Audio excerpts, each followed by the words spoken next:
एक बार प्रेम से बोलिए बागेश्वर धाम की। दोस्तों, बागेश्वर धाम सरकार जी इन दिनों कुछ ज्यादा ही चर्चाओं में है और YouTube, फेसबुक समेत कई सोशल मीडिया प्लेटफॉर्म्स पर ये छाए हुए हैं क्योंकि इनके अंदर जो खासियत है वो किसी चमत्कार से कम नहीं है।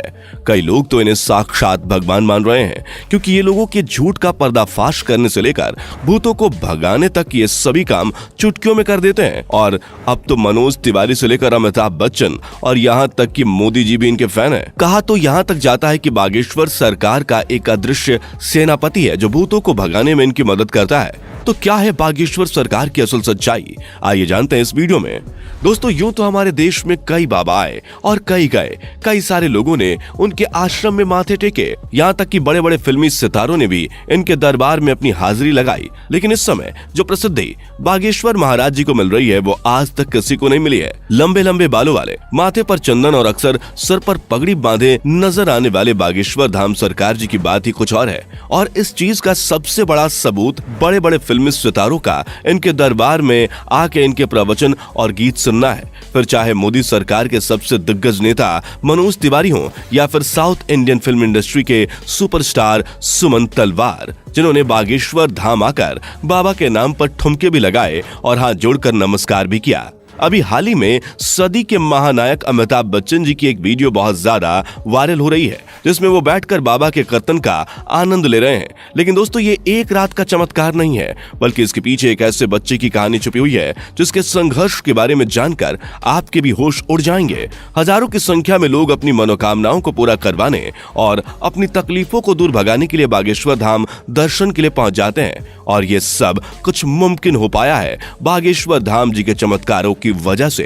कहा जाता है कि स्वयं हनुमान जी की कृपा बागेश्वर बाबा के ऊपर बनी हुई है और उन्हीं की असीम शक्तियां हैं जिनकी सहायता से बागेश्वर धाम सरकार किसी के भी मन की बात को जान लेते हैं और उसके बताने से पहले ही कागज पर उसकी समस्याएं लिख देते हैं, जिसके कई सारे प्रमाण आपने इनके वायरल वीडियोस में देखे ही होंगे। स्टेज पर आकर जब कोई अपनी परेशानी बताता है तो बागेश्वर महाराज उसे पहले से ही लिखे हुए पर्चे को पढ़ने के लिए कहते हैं, जिसे देखकर भक्तगण पूरी तरह से आश्चर्यचकित रह जाते हैं क्योंकि उन्होंने अभी तक अपनी दुखों को और परेशानी को बाबा को बताया भी नहीं था। उससे पहले ही उनके बारे में बाबा पर्चे पर लिख चुके थे, जिसके बाद बाबा सभी के सामने परेशानियों का हल बताते हैं और भक्तों को ये विश्वास दिलाते हैं कि उनकी परेशानियां दूर हो जाएंगी। लेकिन दोस्तों, आपको बता दें कि बागेश्वर धाम काफी सख्त मिजाज के भी हैं क्योंकि अगर कोई इनके सामने झूठ बोलता है या फिर गलत नीयत के साथ अपनी इच्छाएं लेकर पहुंचता है तो ये उसकी पोल खोलने में भी कोई कसर नहीं छोड़ते। लेकिन ज्यादातर इनके पास परेशान लोग ही आते हैं। इनमें से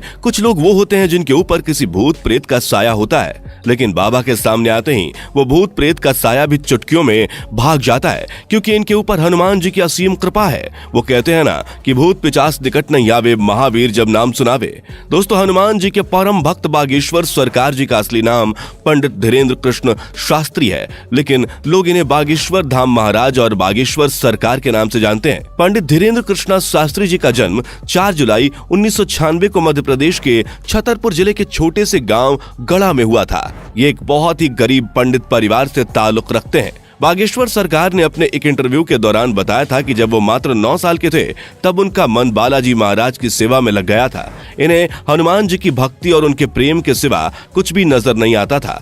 बागेश्वर महाराज जी का कहना है कि हनुमान जी की भक्ति और उनकी कड़ी साधना का ही परिणाम है कि उन्हें ऐसी सिद्धियां प्राप्त हुई हैं जिनकी वजह से वो लोगों की सहायता कर पाते हैं। असल में इन्होंने अपनी शुरुआती शिक्षा अपने दादाजी के साथ रहकर प्राप्त की थी।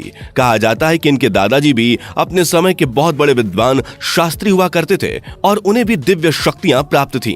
इनके दादाजी भी दिव्य दरबार लगाकर लोगों की समस्याओं का हल करते थे। तभी से इन्होंने अपने दादाजी को अपना गुरु मान लिया और उनसे ही सारी चीजें सीखने लगे। दादाजी के साथ रहकर इन्होंने रामायण, महाभारत और गीता जैसे धार्मिक ग्रंथों का अध्ययन किया। लेकिन अगर इनकी प्रारंभिक शिक्षा की बात की जाए तो बागेश्वर सरकार ने अपने गांव से ही 8वीं तक पढ़ाई की।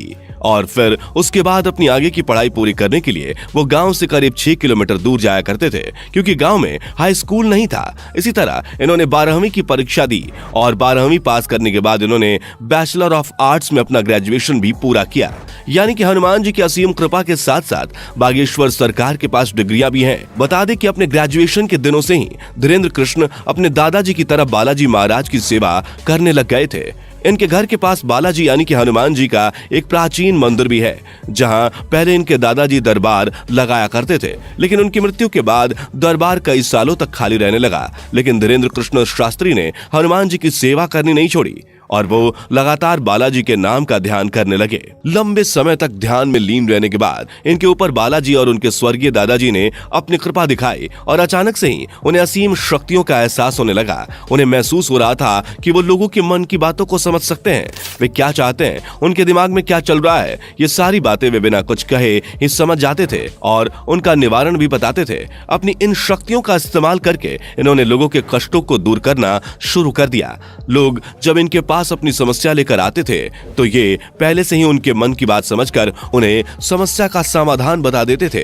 धीरे धीरे धीरेन्द्र शास्त्री जी को यह समझ में आ गया कि उनके अंदर उनके दादाजी की ही तरह दिव्य शक्तियां मौजूद हैं। तब जाकर उन्होंने अपना दरबार लगाना शुरू किया और यहीं से धीरेन्द्र कृष्णा शास्त्री बागेश्वर धाम सरकार के नाम से फेमस होने लगे। मंगलवार और शनिवार को अपना धाम लगाकर ये भक्तों के दुख तकलीफों का निवारण करते हैं। जिनकी अर्जी लगती है उन्हें बागेश्वर धाम अपने पास बुलाते हैं और उसकी समस्या को उसके बिना कुछ बोले ही सवाल और सवालों का हल एक पर्चे में लिख देते हैं, जिससे लोगों का विश्वास बागेश्वर धाम पर और भी ज्यादा बढ़ने लगा है। आप ये जानकर हैरान रह जाएंगे कि बागेश्वर धाम सरकार ने केवल भारत में ही नहीं बल्कि पूरी दुनिया में अपने दरबार लगाए हैं और लाखों की भीड़ इकट्ठा करके उनके दुखों का निवारण किया है। कुछ लोग तो इन्हें साक्षात भगवान का दर्जा देते हैं। हालांकि कुछ महिलाएं ऐसी भी हैं जो बागेश्वर धाम सरकार की खूबसूरती को देखकर उनके ऊपर अपना दिल हार बैठती हैं और उनकी बातें सुनने और उन्हें एक नजर देखने के लिए उनके धाम पहुंच जाती हैं। लेकिन अपने सख्त मिजाज के लिए मशहूर बागेश्वर महाराज जी का ध्यान इस तरह की चीजों पर बिल्कुल भी नहीं जाता। वैसे दोस्तों, हमारे देश में जहां बाबाओं और तांत्रिकों की छवि इतनी ज्यादा खराब हो गई है, जिनमें से आधे से ज्यादा तो जेल की हवा खा रहे हैं, जैसे ही जनता किसी बाबा पर अपना विश्वास दिखाती है वैसे ही उसके काले कारनामों का चिट्ठा खुलने लगता है, जिस वजह से लोग अब इन चीजों पर विश्वास करने से घबराने लगे हैं। इस माहौल में अगर कोई 26 वर्षीय शख्स अपनी दिव्य शक्तियों से लोगों को हैरान कर दे तो दुनिया के मन में सवाल तो उठेंगे ही, और इन्हीं सवालों का जवाब ढूंढने के लिए कई मीडिया कर्मी भी बाबा के दरबार में चोरी चुपके जा चुके हैं ताकि वो बागेश्वर धाम की सच्चाई जान सकें। लेकिन इतने सारे स्टिंग ऑपरेशंस के बाद भी कोई जान नहीं पाया कि आखिर कैसे बागेश्वर महाराज लोगों के मन की बात जान लेते हैं, क्योंकि कई सारे जो नए लोग दरबार में आए होते हैं उनकी अर्जी लग जाती है और जब वो बाबा के सामने जाते हैं तो उनके मन की सारी बातें बाबा पहले से ही लिख चुके होते हैं। इस तरह की चीजें देखकर मीडिया कर्मियों के भी होश उड़ गए और वो लगातार बागेश्वर महाराज को लेकर जांच पड़ताल कर रहे हैं, लेकिन अभी तक उन्हें कोई भी ऐसी चीज प्राप्त नहीं हुई है जिसे लेकर वो बागेश्वर धाम सरकार के ऊपर किसी तरह का सवाल उठा सके या उन पर कोई आरोप लगा सके। तो दोस्तों, आज के लिए सिर्फ इतना ही। जाने से पहले वीडियो को लाइक शेयर जरूर करें और ऐसी और वीडियोस के लिए चैनल को सब्सक्राइब करके बेल नोटिफिकेशन को भी जरूर ऑन कर लें। धन्यवाद।